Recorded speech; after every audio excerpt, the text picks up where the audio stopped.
seberat apa sih pergumulannya menjalani pendidikan dalam keterbatasan ini? Saya kira kesulitan hidup Binyas itu justru bagi saya itu menjadi pemicu untuk merantau dan harus berhasil di rantau. Bagaimana Pak Disiplin menjalankan profesi sebagai hakim sekaligus sebagai orang Kristen?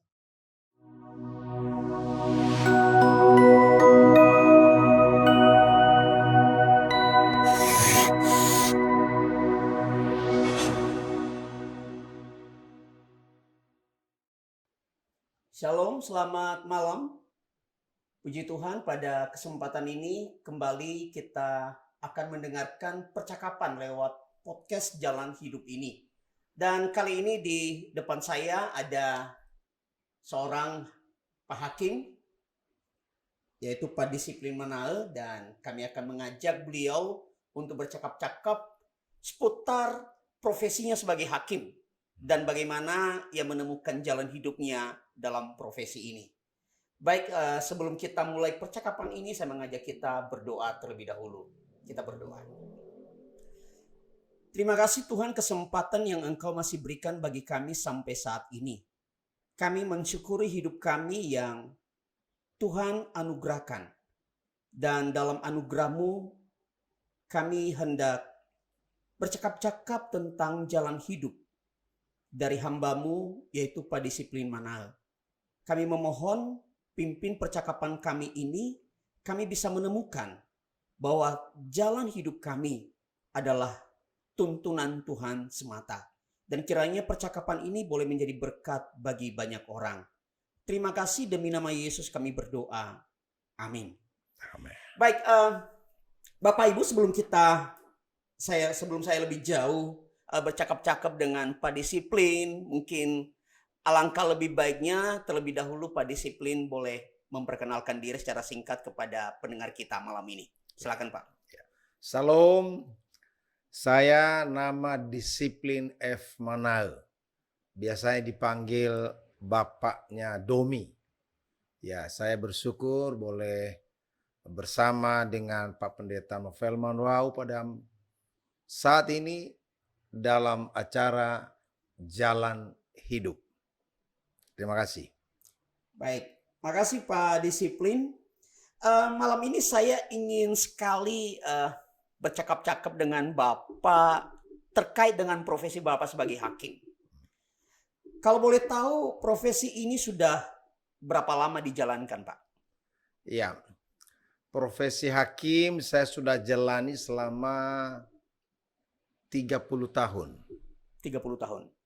Dalam masa cakim tentunya ada 4 tahun, jadi sudah 34 tahun. Nah, kalau ditanya apakah memang profesi hakim impian saya, maka saya katakan tidak awalnya. Karena sebetulnya cita-cita saya dulu kalau enggak jadi guru, ya jadi dokter. Sehingga ketika tahun 80 ya ada penerimaan mahasiswa baru untuk fakultas kedokteran, ya memang jujur saya agak kecewa karena tidak keterima di fakultas kedokteran. Bahkan yang keterima adalah di fakultas pertanian yang ada di Bogor. IPB. Oke. Tanpa tes.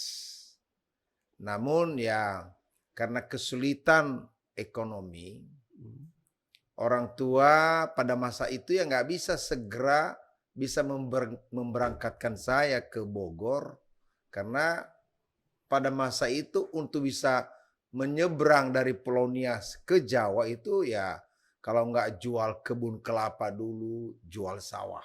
Dan itu tidak serta-merta ketika kita kepengen langsung jadi. Itu. Nah, akhirnya setelah gagal masuk kedokteran, sempat saya kuliah di Akademi Perawat Karolus. Perawat. Okay. Namun walaupun telah melalui tes yang begitu ketat, bahkan ada psikotes selama 2 hari, Namun ternyata itu bukan jalan hidupku. Oh ya. Karena sebulan kuliah ternyata saya nggak mengalami sejahtera. Karena bayangkan 40 mahasiswa hanya ada 2 orang yang putra. Selebihnya perempuan semua. Dan saya merasa ini bukan duniaku. Sehingga di tahun yang sama saya masih ingat. Sudah di pertengahan September saya itu mendaftar di Fakultas Hukum Universitas Katolik Atmajaya pada gelombang yang ketiga. Dan puji Tuhan, keterima menjadi mahasiswa Fakultas Hukum Unika Atmajaya. Oke. Pak Disiplin akhirnya ngambil hukum. Apa yang memotivasi Bapak? Apakah karena kekecewaan di keperawatan tadi atau ada keinginan khusus? Saya dari kegagalan masuk kedokteran dan kegagalan meneruskan di Akademi Perawat Carolus, saya lalu bertanya. Dan selain bertanya kepada diriku, bertanya juga kepada senior. Dan waktu itu tempat saya bertanya adalah abang sepupu saya, Ahmad Darwin, Simon Fakamanal. Dan beliau mengatakan kepada saya bahwa adik, dia memanggil saya adik, sebetulnya you punya kapasitas kemampuan verbal yang di atas rata-rata adik-adik saya atau keluarga kita dari Nias. Maka sebaiknya memang tidak di bidang itu kamu ambil. Kalau nggak bidang sospol, ya Fakultas Hukum. Dan atas saran beliaulah saya mengambil Fakultas Hukum. Oke, jadi ini ke Fakultas Hukum karena ada nasihat dari Pak Ahmad Ada Darwin. nasihat dari senior, dari Pak Ahmad Darwin. Ahmad Darwin. Nah, apa namanya? Tadi kan Pak Disiplin cerita juga tadi bahwa impian besarnya kedokteran ya. Yes. Kedokteran, kalau enggak guru. Iya. Lalu ada menyinggung juga tadi keterbatasan ekonomi orang tua dari kampung. Iya. Seberat apa sih pergumulannya menjalani pendidikan dalam keterbatasan ini? Mungkin saya harus mulai dari sejak SD lah ya. Sebetulnya hidup kita di Nias itu sebagai daerah terbelakang, termiskin dan miskin dalam banyak hal. Ya, dan kami alami di masa-masa kami itu dari SD. Bayangkan Pak Pendeta, di usia saya kelas 4 SD, saya harus berangkat pagi-pagi 4:30 pagi dari Laja, sawah kami di Meso, menuju Bawah Mataluo dengan membawa 10 tumbak padi. Dan itu jalannya itu bukan jalan biasa, sambil lari. Karena apa? Nanti jam 7 pagi sudah harus masuk sekolah SD, dan waktu itu saya sekolah SD Santo Paulus di kampung tetangga Orahili. Dan itu berlangsung sampai ya saya kelas 6 SD. Artinya setiap kali musim panen, selain menjaga burung pipit, ya padi dari burung pipit, juga ya memanen, dan hasil panenan itu ya kami harus angkut ke kampung. Dan setelah sampai di kampung, ya saya harus ke sekolah. Dan pulang sekolah, luar biasa orang tua kami dididik. Ya nggak laki nggak perempuan harus bisa melakukan pekerjaan apapun. Baik itu memasak, ngurus makanan ternak, ke kebun kelapa. Ya. Dan saya menyadari pada saat usia saya kelas 5 atau kelas 6, semua hal bagaimana saya berpikir bagaimana membantu ekonomi orang tua. Orang tua kami petani, bapak saya juga kadang-kadang tukang, ya, membangun rumah, membangun perabot, tapi ya maklum itu hasilnya tidak setiap saat. Maka saya berinisiatif pada waktu itu, pokoknya kalau ada kelapa kami sudah tua, itu saya inisiatif untuk menurunkan dengan menyewa orang yang memanjat, lalu itu dibelah kelapa itu dan saya bawa ke kilang. Dan itu menghasilkan uang, nantinya itu bisa jadi beras, bisa jadi ikan, bisa jadi gula, pokoknya kebutuhan di rumah tangga. Ini di usia SD. Di usia SD. Sudah sekreatif itu ya? Yes. Kami barangkali hanya kami yang ada pohon manggis. Dan pohon manggis kalau sudah berbuah itu pun nanti 2 karung saya taruh di sepeda ontel kiri kanan. Ya sudah saya bawa ke Teluk Dalam dan rupanya saudara-saudara kita keturunan Tionghoa itu senang sekali buah itu. Ya saya nggak usah mengider, saya hanya duduk di jembatan dekat Simpang 5, itu sebentar itu sudah laku dan jadi duit, dan itu pasti akan menjadi beras, jadi ikan, jadi daging.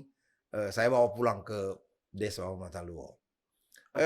Bahkan pisang raja kalau sudah matang pohon itu sama juga saya bawa ke Teluk Dalam dan itu jadi duit.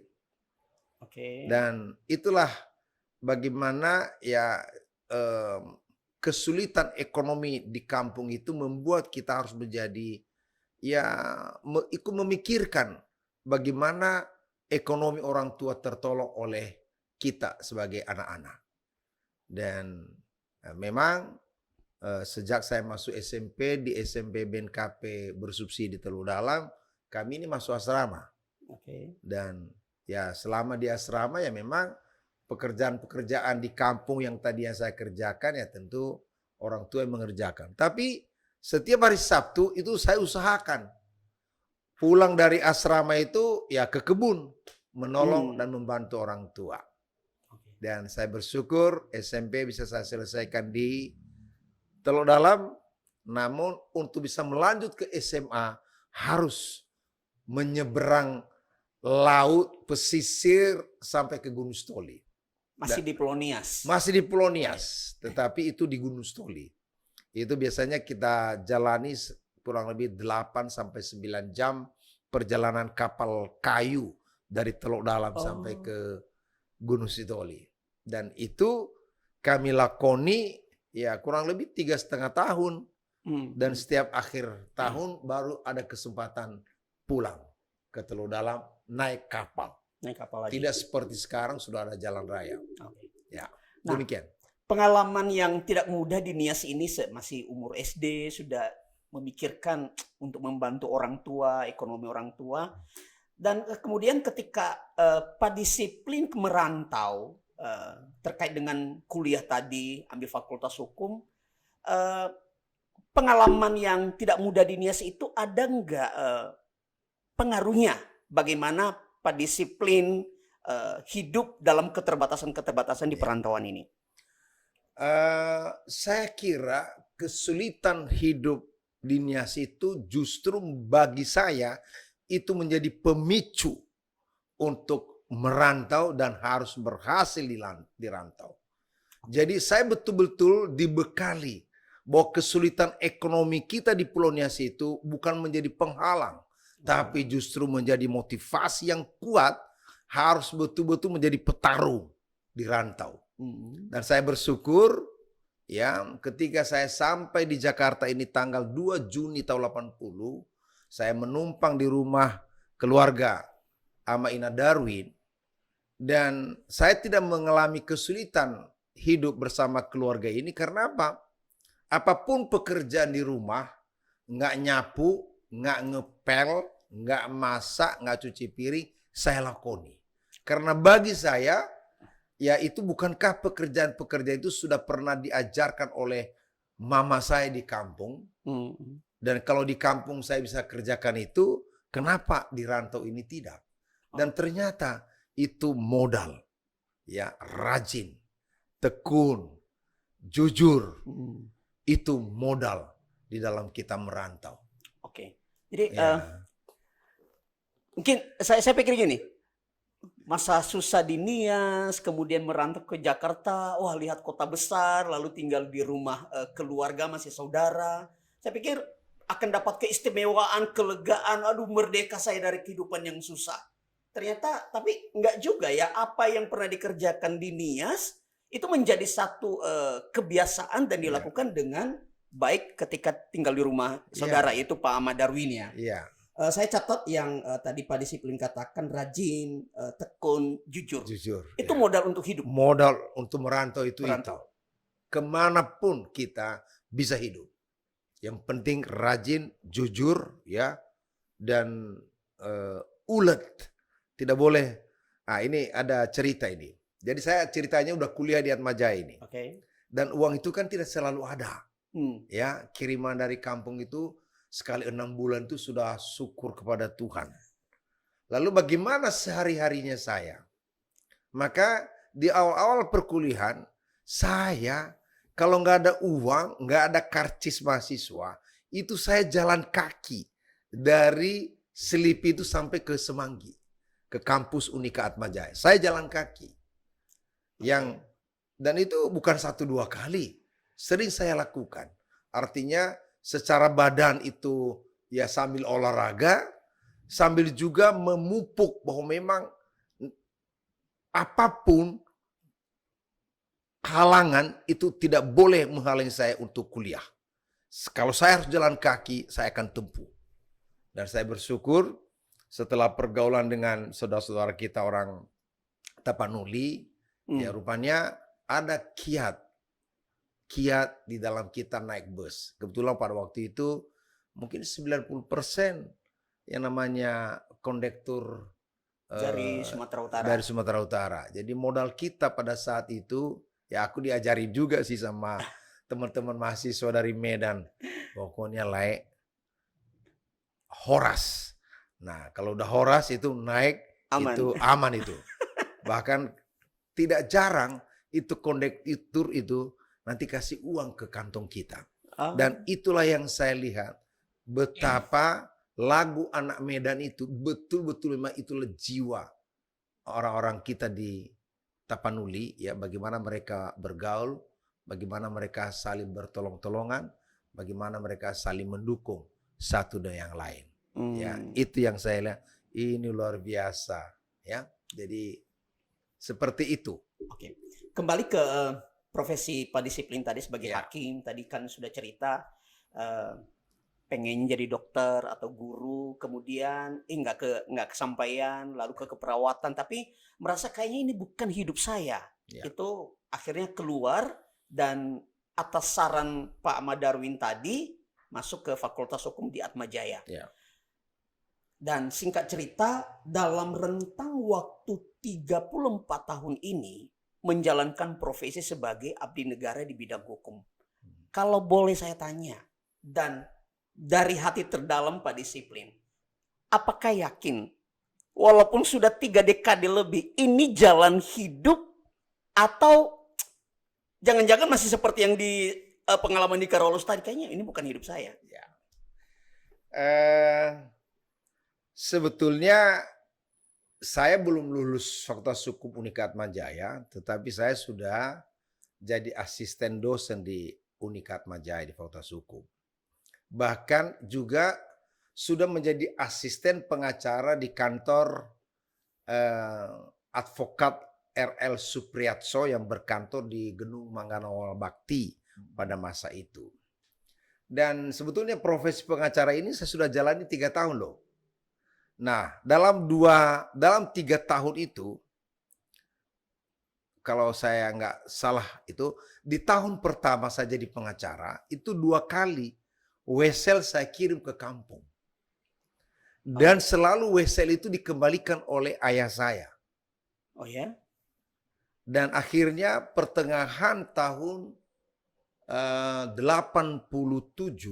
saya pulang kampung. Hanya untuk menanyakan kenapa ini orang tua wesel yang sudah saya kirim sebagai hasil jerih lelah saya sebagai pengacara pada waktu itu kok dikembalikan. Dan betul saya sampai ke Nias itu, jawaban yang saya terima dari orang tua, mereka bilang persis seperti ini.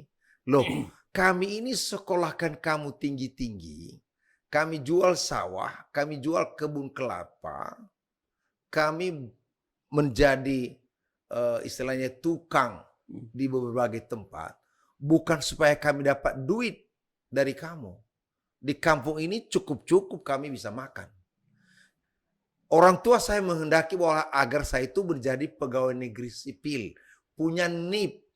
Karena pada masa itu orang tua berpikir bahwa yang paling aman itu yang menjadi pegawai negeri sipil gitu loh. Maka dalam permenungan saya di tahun 87 akhir setelah pulang dari Nias ada penerimaan calon hakim Jakarta. di Jakarta. Dan kebetulan satu kantor dengan saya anak hakim agung namanya Andre Binti. Lalu dia bilang, Manau kita ikut cakim yuk, calon hakim. Ada penerimaan. Oh ya, saya bilang sama dia, kamu sih enak. Kamu punya orang tua hakim agung. Saya orang tuanya petani. Siapalah yang bisa menarik tangan saya untuk bisa jadi. Udah ikut aja lah. Dan akhirnya memang kami berdua ikut. Dan puji Tuhan pada seleksi tingkat pertama kami lulus dua-duanya. Dari 2.700 yang ikut di Jakarta, kami termasuk yang lulus tahap pertama. Tapi begitu tahap kedua, tes mata kuliah, 7 mata kuliah, ternyata beliau nggak lulus, tapi saya lulus. Oh ya. Ya. Lalu tahap ketiga, lulus lagi saya, dia sudah nggak ikut. Dan tahap keempat, puji Tuhan, saya lulus juga. Dan akhirnya ya di tahun yang sama di bulan Desember itu saya pulang kampung. Saya pulang kampung dan di gereja di tanggal 26 Desember tahun 87 saya dapat telegram dari Ahmad Darwin kalau seleksi calon hakim saya diterima dan ditempatkan di Pengadilan Negeri Jakarta Barat dekat rumah. Dan memang setelah saya dapat telegram itu, ya setelah selesai Natal Tahun Baru Nias, saya segera kembali ke Jakarta. Dan ya mulai melaksanakan tugas sebagai calon hakim, calon pegawai negeri sipil di Pengadilan Negeri Jakarta Barat. Jadi ada dorongan orang tua. Dan saya nurut apa kata orang tua. Artinya sebetulnya secara finansial pada masa itu jadi pengacara itu jauh lebih menjanjikan daripada jadi CPNS calon hakim pula. Tetapi luar biasa.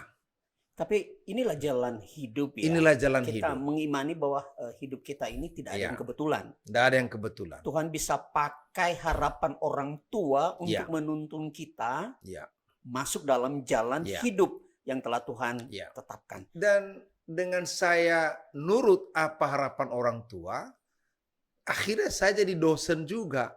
Apa cita-cita saya dulu mau jadi guru, jadi dosen di Unkris, jadi dosen di Unila, jadi dosen di IAIN di Bandar Lampung, ya. Bahkan dari tahun 2001 sampai hari ini jadi pengajar, instruktur, ya apalagi namanya lah, pengajar di Pusdiklat Mahkamah Agung.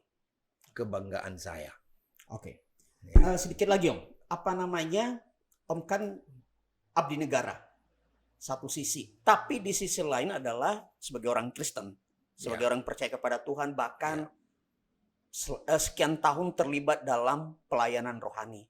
Bagaimana Pak Disiplin menjalankan profesi sebagai hakim sekaligus sebagai orang Kristen? Ini menarik, ya. Menariknya begini. Sebetulnya kegiatan kerohanian ini saya sudah lakoni dari sejak SMA.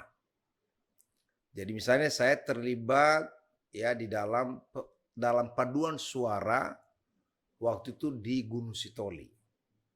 Lalu setelah masuk kuliah, saya yang mendirikan persekutuan doa mahasiswa di Unika Atmajaya. Dari fakultas hukum akhirnya berkembang. Fakultas ekonomi, bahkan seluruh fakultas akhirnya ada persekutuan mahasiswa. Lalu ketika mahasiswa pun aktif di GPIB Slipi sebagai ketua pemuda pada masa itu. Ya.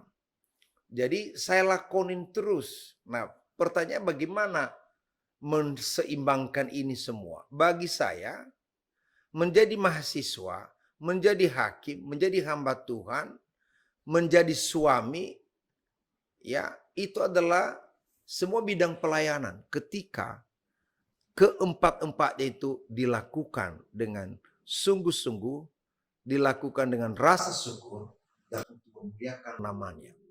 Nah, bagaimana membagi itu seni tersendiri. Tapi satu hal, tidak ada hukum di dunia ini yang tidak bersumber pada hukum Tuhan. Ini. Maka ketika saya belajar ilmu hukum, S1, S2, S3, lalu di sisi lain saya juga belajar teologi, saya melihat bahwa justru firman Tuhan itulah yang merupakan sumber segala sumber hukum yang sekarang diterapkan di dunia ini. Apalagi ya hukum yang memang itu berlaku di negara-negara Anglo-Saxon maupun negara Eropa kontinental. Itu semua bersumber dari firman Tuhan. Jadi saya setelah mendalami sampai S3 Fakultas Hukum, ilmu hukum, sampai S3 ilmu teologi, justru tidak ada pertentangan nilai. Justru kalau ini dipelajari dua-duanya secara holistik, kita memiliki ilmu yang komprehensif. Dan bagi saya itu adalah anugerah.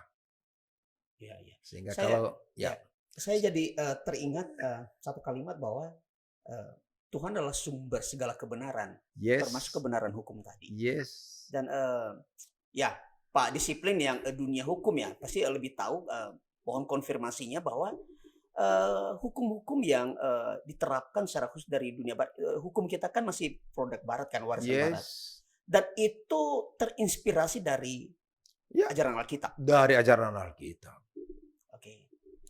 Dan Pak Disiplin bisa menyeimbangkan ini sebagai seorang hakim sekaligus sebagai orang Kristen.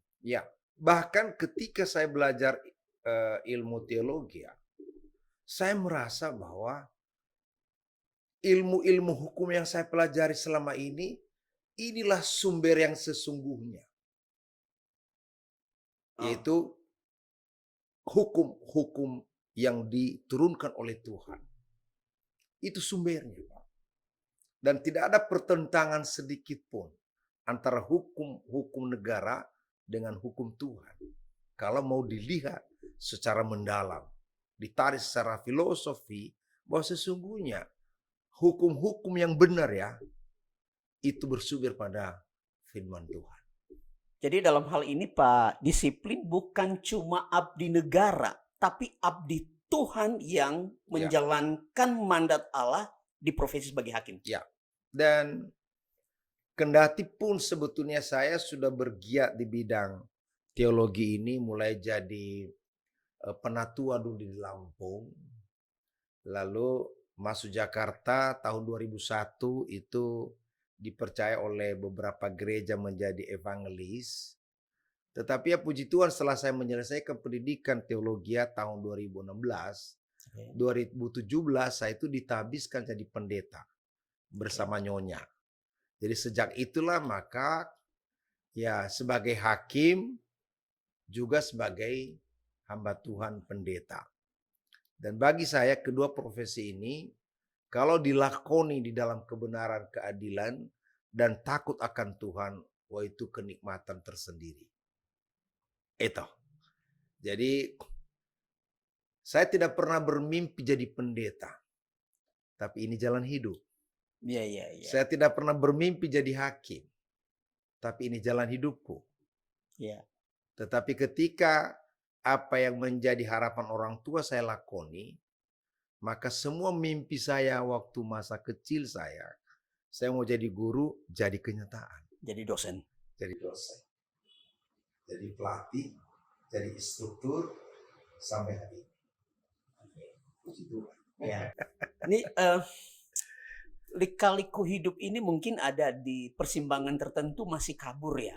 Ya, Tetapi setelah menjalani sekian lama dan coba kita lihat ke belakang, ini yang kita obrolin kan masa lalu kan. ya, Dan Pak Disiplin menyaksikan, mengaminkan bahwa ini jalan hidup yang bukan maunya saya sendiri, tapi sebagai orang Kristen, sebagai orang percaya, kita meyakini bahwa ada tangan tak terlihat ya, yang menuntun Pak Disiplin sampai pada impian jalan yang bukan maunya sendiri, ya, tetapi adalah rancangan Tuhan dalam hidup kita. Saya teringat Yeremia tuh, ya. ya, rancanganmu bukan rancanganku. Nah, soal ini Pak Pendeta Novelman, saya jujur pernah di persimpangan jalan. Oke, gimana Karena itu? tahun 87 itu menjadi pengacara pada masa itu sudah terlihat. Ya, yang namanya pengacara-pengacara hebat sekarang itu masih ya di bawah saya lah, junior saya lah pada saat itu. Terlihat apa? Finansialnya atau? Dari segi finansial dan pengaruh, Oke. ya artinya ketenaran, ya menjadi public figure, ya. Saya di persimpangan jalan, akankah tetap jadi pengacara atau menjadi calon hakim? Bahkan saya sempat mendaftar juga di kejaksaan dan diterima Oh, oke. di tahun yang sama. Lalu saya pikir, saya baca firman Tuhan. Ada hal-hal yang cukup dengan doa, tapi ada hal yang penting harus didekati dengan doa dan puasa. Oke. Dan untuk menentukan ini, ya memang saya jujur doa dan puasa. Nah, ketika harus ada sikap menentukan kemana akhirnya, saya memang mimpi. Jadi pada mimpi itu seolah-olah itu saya pada mimpi itu berjalan dari sawah kami di Meso, mendaki yang namanya bekas perkampungan Hiligayama. Oke. Nah, itu memang termasuk daerah yang bagi setiap orang dari Laja Meso itu menuju Hiligayama itu adalah tantangan tersendiri. Nah, pada mimpi itu saya membawa beban padi dari sawah. Dan akhirnya sampai ke puncak bukit itu bekas perkampungan. Sehari-harinya sebetulnya banyak batu-batu megalit di situ. Tapi di mimpi saya itu hanya terlihat 3 batu. Dan di salah satu batu itu karena capek dari bawah, saya duduk di salah satu batu itu. Lalu saya terbangun, lalu saya coba apa maksud mimpi ini. Dan terjawab bahwa setiap hakim menjalankan tugasnya selalu minimal bertiga. Dan salah satu batu itu saya duduk. Maka saya lupakan pengacara, saya lupakan kejaksaan, saya ambil. Jadi itu yang saya bilang, saya ambil cakim.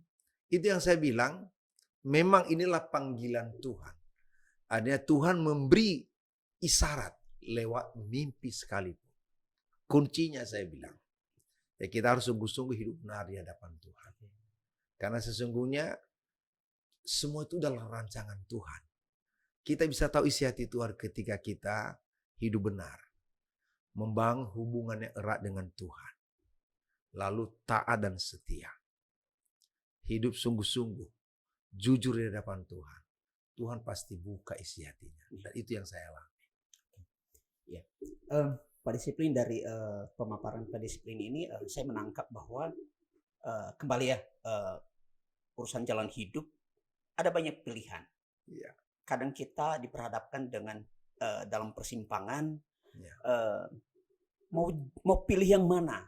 Tadi Pak Disiplin katakan bahwa tidak cukup dengan doa, ya, bergumul terus menerus, dan kalau saya boleh terjemahkan mungkin bahasanya kita mesti peka, Ya. dengan Tuhan. Yes. Karena hidup kan nggak bisa diulang. Ya. Sekiranya Pak Disiplin salah mengambil jalan dan ternyata bukan itu kehendak Tuhan, kan nggak bisa diulang. Ya. Tapi dengan menjalani kehidupan sejauh ini dan dalam perenungan, wah ini jalan saya nih. Ya. Nah, mungkin terakhir ini Pak, Bapak sebagai orang Nias, dan kalau coba kita lihat generasi bapak yang merantau di Jakarta ini, khususnya yang dari Nia Selatan dan orang Nia secara keseluruhan Tahun 80. tahun 80-an. Ya. Ini rata-rata generasi 80-an yang merantau ini dalam tanda kutip ya, mengikuti jalan hidup cenderung berhasil. Yes. Rata-rata. Kemudian tahun 90, tahun 2000-an terus berjalan. Semoga saya salah, tapi sejauh yang saya lihat, sepertinya generasi di bawah itu masih ada kesulitan untuk mengikuti jejak generasi Pak Disiplin. Nah, ini anak-anak muda ini, generasi baru ini mungkin butuh motivasi. Kira-kira apa yang Bapak mau sampaikan? Ya, generasi kami tahun 80-an itu memang relatif ya berhasil. Karena ada yang jadi jenderal, bahkan jadi hakim agung. Ada yang jadi kolonel di Angkatan Darat. Ada saya jadi hakim tinggi pada saat ini. Dan ada beberapa lagi ya. Namun memang mungkin sejalan dengan perubahan mindset. Dulu menjadi PNS itu adalah sesuatu yang memang diagungkan, dicita-citakan, diharapkan. Tetapi memang generasi berikutnya, khususnya generasi 90 lah ya. Iya. Kalaupun sekarang mereka berkecimpung itu memang lebih banyak ke dunia usaha. Iya. Contoh misalnya Anetena Jagete. Orang Bangtalu juga? Ya. Okay. Oh, itu di bawah Pak Disiplin? Ya, itu generasinya? Generasinya, ya. Damianus Manal. Jadi mereka itu lebih berhasil di dunia usaha. Ya. Atau paling tidak bekerja di perusahaan-perusahaan yang multinasional. Dan itu tidak salah. Ya. Nah, di tahun 2000 memang ada beberapa saya persiapkan sebetulnya. Untuk generasi penerus paling tidak di jajaran Mahkamah Agung. Tapi ya itu tadi, hidup ini pilihan. Ya. Ya, ketika kita sudah sediakan kesempatan tapi tidak berani mengambil resiko. Waktu itu ada beberapa ponakan bilang, aduh jadi hakim itu ternyata susah paman. Harus pindah-pindah daerah. Harus kerjanya siang dan malam. Ya saya bilang itu risiko. Tetapi ya kalau kalian melihat saya, toh saya masih hidup sampai hari ini saya bilang. Dan masih survival saya bilang. Jadi oleh karenanya menurut hemat saya semua itu berlaku pada zamannya.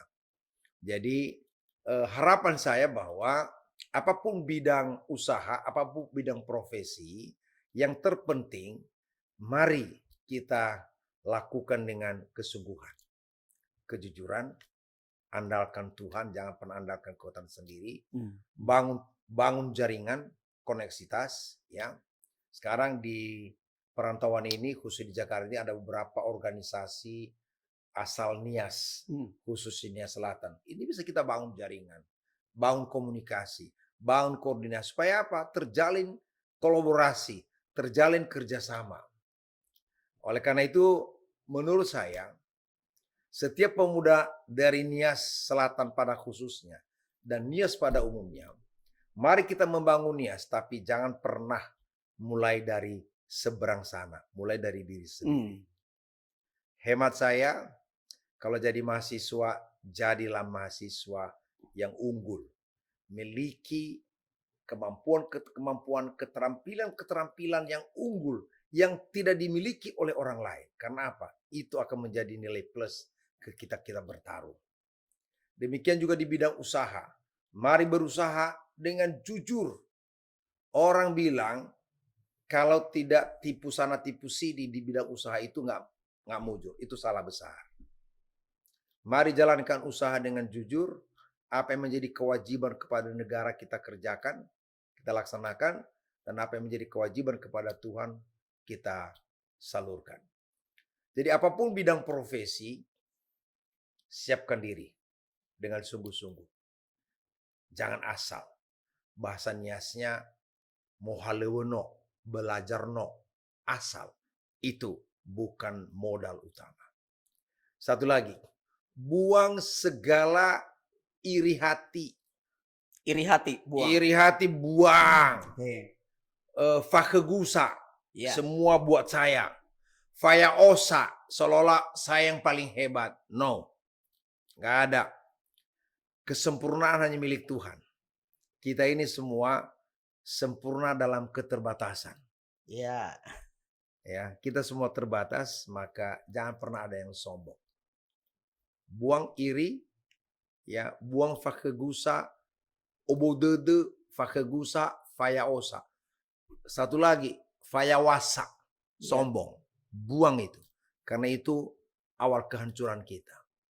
Tapi belajar kerendahan hati, sederhana, lemah lembut.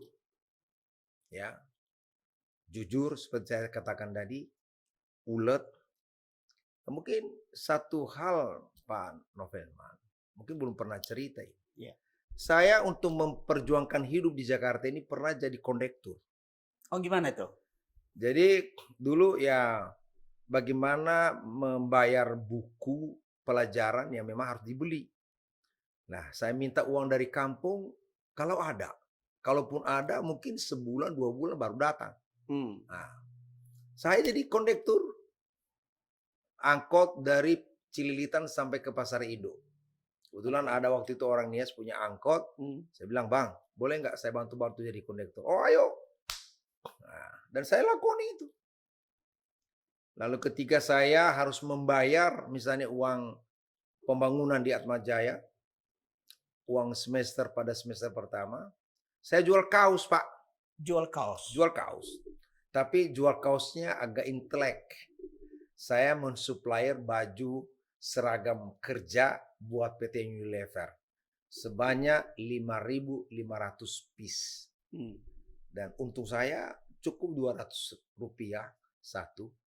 Itu sudah lebih dari cukup untuk membayar uang pembangunan dan uang kuliah semester pertama masuk di Atmajaya. Dan saya bersyukur karena keuletan, karena kesungguhan, akhirnya semester kedua sampai akhir saya dapat beasiswa dari Yayasan Atmajaya. Itu. Jadi kondektur ya. Jadi hidup ini nggak usah gengsi ya. Oh, nggak usah gengsi. Jual beras pun saya lakoni, Pak. Gitu ya.